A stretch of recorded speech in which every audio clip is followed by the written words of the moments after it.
வணக்கம் நண்பர்களே, நீங்கள் பார்த்து கொண்டு இருப்பது உங்கள் கௌசிகா ரிவ்யூ. சரி வாங்க வீடியோக்குள்ள போய் என்ன நடக்க போகுது அப்படின்னு சொல்லிட்டு பாத்தீங்கன்னா, கரெக்டா நம்ம மல்லி இருக்காங்களா, அவங்க இருந்து ஒரு பக்கம் விஜய் கிட்ட தரும் அடி வாங்க போறாங்க. ஏன் எதனால அப்படின்னு சொல்லிட்டு பாத்தீங்கன்னா, நம்ம ரேணுகா இருக்காங்களா, அதாவது சுடரி, அவங்க இருந்து சைலண்டா ஒரு பக்கம் நான் பண்றதா ரைட்டு அப்படின்ற மாதிரி ஒரு பக்கம் நம்ம மல்லி கிட்ட வாக்குவாதம் பண்ணிருக்காங்க. மல்லி வந்து கோவம் வந்துருது. பார் சுடரி, உனக்கு அவ்வளவுதான் மரியாதை பாத்துக்கோ, விஜய் வரட்டும், உன்னை ஃபர்ஸ்ட் இந்த வீட்டை விட்டு துரத்துறேன் அப்படின்னு சொல்லிட்டு சவால் விட்டு இருக்காங்க. ஒரு பக்கம் நம்ம மல்லியும் சவால் வர்றாங்க. அதே சமயத்துல விஜய் வந்துட்டாரு. வந்த உடனே நம்ம மல்லி கிட்ட பேசின்னு இருக்காரு. அந்த சமயத்துல ரேணுகா வந்து அழுதுட்டு இருக்காங்க. ஏன் ரேணுகா அழுற அப்படின்னு சொல்லிட்டு கேக்குறேன். இந்த மாதிரி மல்லி எப்ப பார்த்தாலும் என்ன எதனா ஒண்ணு பண்ணிட்டே இருக்கா, இப்ப கூட என்ன வீட்டை விட்டு வெளியே போக சொல்லிருக்கா.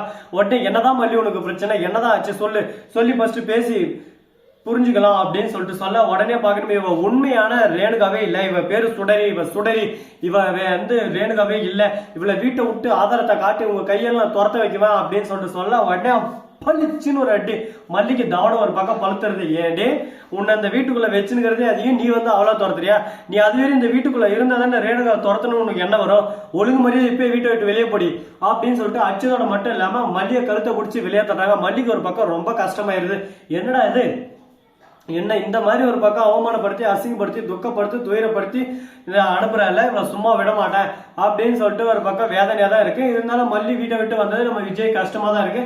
ஆனா விஜய் இதுல ஒரு வில்லங்கம் வச்சுன்னு இருக்காரு. என்னடா அப்படின்னு சொல்லிட்டு பார்த்தா, கதிரேசனுக்கு எந்த விஷயம் தெரிஞ்சுன்னா, கதிரேசன் ஒரு பக்கம் மல்லி விஜய் பிரிக்கிறதுக்கு பார்ப்பாங்க. இப்ப மல்லி வீட்டை விட்டு வெளியே அனுப்புற மாதிரி அனுப்பி நம்ம விஜய் பின்னாடியே வந்து மல்லி கிட்ட பேசி மல்லிக்கு புரிய வைக்கணும்னு சொல்லிட்டு நினைச்சுன்னு இருக்கிறேன். ஆனா அதுக்கு முன்னாடி நம்ம மல்லி இருந்து, நான் என் வழி ஏதோ ஒண்ணு, நான் எங்கேயோ போயிடுறேன், எனக்கு வாழ்க்கை இருக்கு, இன்னும் என் வாழ்க்கை ஒன்றும் போயிடல, என்னால கை கால் ரெண்டு நல்லாவே இருக்கு, உழைச்சு சாப்பிடுவேன் அப்படின்னு சொல்லிட்டு மல்லி அவங்க பாட்டு போயினுக்கிறாரு. திடீர்னு அந்த சமயத்துலதான் ஒரு அம்மாவை மீட் பண்றாங்க. அந்த அம்மா வந்து உங்க பேர் மல்லி தானேன்னு சொல்லிட்டு கேட்கறாங்க. ஆமா, நீங்க யாரு அப்படின்னு. உங்க வீட்டுல ஒரு தீ சுடரின்னு இருக்காளே, அவளுக்கு நான் தான் அம்மா, அது மட்டும் இல்லாம அவர் ரேணுகான்னு சொல்லிட்டு நடிச்சிருக்கான்னு கேள்விப்பட்டேன், உங்க குடும்பத்தையே ஒரு பக்கம் அழிச்சிடுவா, ஏன்னா இதுக்கு முன்னாடி நிறைய குடும்பத்தை அழிச்சிருக்கா, என் பேச்சை கேட்காம நிறைய இடத்துல போயிட்டு கேவலமான வேலைகள், அதாவது திருட்டு வேலைகள் எல்லாம் செஞ்சு அவர் பேர்ல ரொம்பவே கெட்டதை சேர்த்து வச்சுருக்கா. அந்த கெட்டது எல்லாமே ஒரு பக்கம் அழிக்கணும், அவ இனிமே நல்லா இருக்கணும், அதுக்கு என்னால முடிஞ்ச எஃபெக்டா நான் போடணும் அப்படின்னு சொல்லிட்டு பேசினிருக்காங்க. இதை கேட்டது ஒரு பக்கம் ஷாக்கிங்கா தான் இருக்கு. சரி, அந்த மாதிரியான பக்கம் இருந்தாலும் அதே சமயத்துல மறுபக்கம் என்ன நடக்குது அப்படின்னு சொல்லிட்டு பாத்தீங்கன்னா, கரெக்டா நம்ம விஜய் இருக்காரு, அவரு என்ன பண்ணாரு அப்படின்னு சொல்லிட்டு பாத்தீங்கன்னா, அவரும் முடிஞ்ச வரைக்கும் பேசுறாரு. எல்லாமே ஒரு பக்கம் ஏத்துக்கிற மாதிரி தான் இருக்குன்னு சொல்லிட்டு ஏத்துக்க வைக்கலாம்னு முயற்சி பண்றாரு. ஆனா முயற்சி திருவினை ஆக்கும்னு சொல்லிட்டு சொல்லுவாங்க. ஆனா அந்த முயற்சி பருப்பு இது எதுவுமே இங்க வேகலைங்க. எல்லாமே ஒரு பக்கம் ஸ்ரீனிவாசா கோவிந்தா ஸ்ரீனிவாசா கோவிந்தா அந்த மாதிரி தான் ஒரு பக்கம் போயிட்டு இருக்கு. அப்படி என்னாச்சு ஏதாச்சு அப்படின்னு சொல்லிட்டு பாத்தீங்கன்னா, கரெக்டா நம்ம விஜய் இருக்காருல்ல, அந்த அம்மா வந்து என்ன சொன்னாங்க, அந்த ஃபைல் எல்லாம் கொடுக்குறாங்க. இந்த மாதிரி இவர் ரேணுகான்றதுக்கான எல்லா ப்ரூஃபும் உங்ககிட்ட இருக்குன்னு சொல்லிட்டு சொல்றீங்களா, அதே மாதிரி அவர் சுடரின்றதுக்கான ப்ரூஃப் என்கிட்ட இருக்கு, இது எட்டு போயிட்டு நீ அந்த வீட்டுல காட்டி ஃபர்ஸ்ட் அவளை அந்த வீட்டை விட்டு துரத்தி அடிமா, அவ இந்த வீட்டுல இருக்கிற வரையும் உங்க குடும்பம் ஒரு பக்கம் நாசமா தான் போகும், உங்க குடும்பம் நல்லா நீங்க சந்தோஷமா இருக்கணும், அவளை ஃபர்ஸ்ட் அந்த வீட்டை விட்டு துரத்தணும் அப்படின்னு சொல்லிட்டு சொல்லிருக்காங்க. இதை கேட்டதும் ஒரு பக்கம் சந்தோஷத்துல ஒரு பக்கம் உற்சாகமா தான் இருக்கு. இருந்தாலும் அதே சமயத்துல வேற எதுவும் பிரச்சனை வராதா அப்படின்னு சொல்லிட்டு நம்ம மல்லி யோசிச்சாலும், ஒரு விஷயம் நம்ம தேடி வருதுன்னா ஏதோ ஒரு வில்லங்க இருக்கு, நீங்க எதுக்கு உங்க பொண்ணவே காட்டிக்கணும்னு நினைக்கிறீங்க, உங்க பொண்ணை உங்களுக்கு பிடிக்காதா அப்படின்னு சொல்லிட்டு கேக்குறாங்க. என் பொண்ணுன்னா எனக்கு உசுருமா, என் பொண்ணை பிடிக்காம இல்ல, ஆனா இதே மாதிரி எல்லா தாவலும் வில்லங்க பண்ணி லாஸ்ட்ல யாருன்னா ஒருத்தர் என் பொண்ணுக்கு எதனா ஒண்ணு பட்டாங்கன்னா என்னால் தாங்க முடியாது, என் பொண்ணு ஜெயிலே இருந்தாலும் உயிரோட இருந்தாலும் அது ஒரு சந்தோஷம் இருக்கும், வெளியில இருந்து அவ உயிருக்கு ஆபத்து இருக்கிறதுக்கு ஜெயிலே இருக்கலாம் அப்படின்னு சொல்லிட்டு சொல்றாங்க. இதை கேட்டதும் வேற லெவல் தாய்னா இந்த மாதிரி இருக்கணும், பாசம் அன்பு கேரிங் எல்லாமே ஒரு பக்கம் இருக்கே அப்படின்னு சொல்லிட்டு ஆச்சரியமா தான் இருக்கு. சரி, அந்த மாதிரியான ஒரு பக்கம் இருந்தாலும் அதே சமயத்துல மறுபக்கம் என்ன நடக்குது அப்படின்னு சொல்லிட்டு பாத்தீங்கன்னா,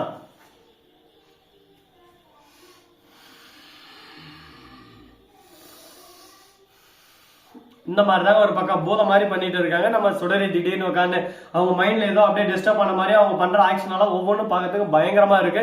நம்ம விஜய் எதுவும் சைலண்டாவே இருக்காரு. என்னதான் நடக்கும் நடக்கட்டுமே, இருட்டினில் நீதி வர்ற எட்டுமே அப்படின்னு சொல்லிட்டு சைலண்டா இருக்காரு. மல்லி ஒரு பக்கம் துரத்தி வச்சதுல வருத்தமும் இருக்கு. அதே சமயத்தில் ராஜேஸ்வரி குழப்பம், இவன் எக்காரணத்து கொண்டு மல்லியை துரத்தடிக்க மாட்டான், அப்படி மல்லியை துரத்தி வச்சிருக்கான்னா இதுல ஏதோ ஒரு விலங்கு இருக்கு, அப்படி என்ன நடந்திருக்கோம் அப்படின்னு சொல்லிட்டு யோசிக்க ஆரம்பிக்கிறாங்க. ஏன்னா நம்ம விஜய் பத்தி நல்லாவே தெரியும், விஜயோட கிரிமினல் மைண்டை பத்தி எல்லாருக்கும் நல்லாவே தெரியும். அதனால ஒவ்வொரு விஷயத்தையும் யோசிச்சு வச்சுதான் பார்த்தாகணும். எந்த ஒரு விஷயம் இப்படிதான் ஒரு பக்கம் நடந்துட்டு இருக்கு. சரி, இந்த மாதிரி ஒரு பக்கம் போயிட்டு இருந்தாலும் அதே சமயத்துல மறுபக்கம் என்ன நடக்குது அப்படின்னு சொல்லிட்டு பாத்தீங்கன்னா, நம்ம கதிரேசன் வராரு. வந்த உடனே மல்லி எங்கன்னு சொல்லிட்டு கேட்கிறாரு. நடந்ததெல்லாம் சொன்னதை உடனே பாக்கணுமே, அப்படியெல்லாம் நீங்க அனுப்பிச்சு கூடாது அவ்வளவு சீக்கிரம்.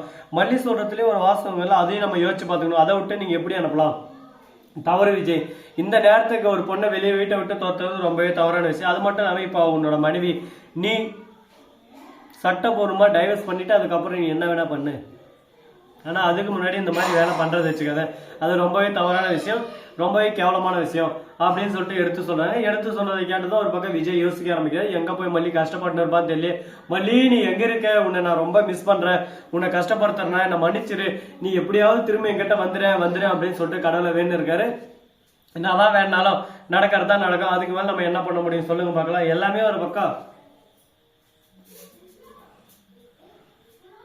அவங்கவுங்க பாதையில போயிட்டு இருக்கு. அந்த மாதிரி ஒரு சூழல்ல நாம ஒரு பக்கம் நின்று இறங்கி களத்துல ஆடினா மட்டும்தான் ஜெயிக்க முடியும்னு சொல்லிட்டு ஒரு நிலைமையில தள்ளப்பட்டு இருக்கும் போது நம்ம என்ன பண்ண முடியும் சொல்லுங்க பார்க்கலாம். அதனால முடிஞ்ச வரைக்கும் நம்ம முயற்சி பண்ணதான் முடியும். முயற்சி திருவினை ஆக்கும்னு சொல்லிட்டு சொல்லலாம்ல, அதுக்கான ஒரு எடுத்துக்காட்டு இதுதான் சொல்லிட்டு சொல்லலாம். சரி, இந்த மாதிரி எல்லாம் ஒரு பக்கம் போயிட்டு இருக்க மறுபக்கம் என்ன நடக்க போகுது அப்படின்னு சொல்லிட்டு பாத்தீங்கன்னா, நம்ம விஜய் இருக்காருல, அவர் வந்து சிறப்பான ஒரு வேலையை செஞ்சுட்டாருங்க.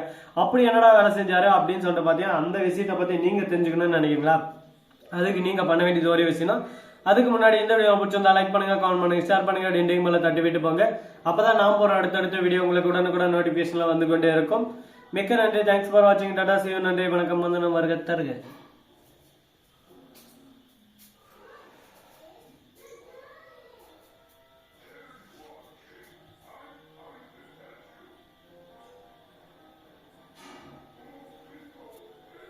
ஸோ நண்பர்களே, இது கூட இன்னும் ஒரு அருமையான ஒரு விஷயத்த தகவலை வந்து உங்ககிட்ட ஷேர் பண்ண விரும்புகிறேன். அது என்னன்றதை கூடிய வரையில் பார்ப்போம்.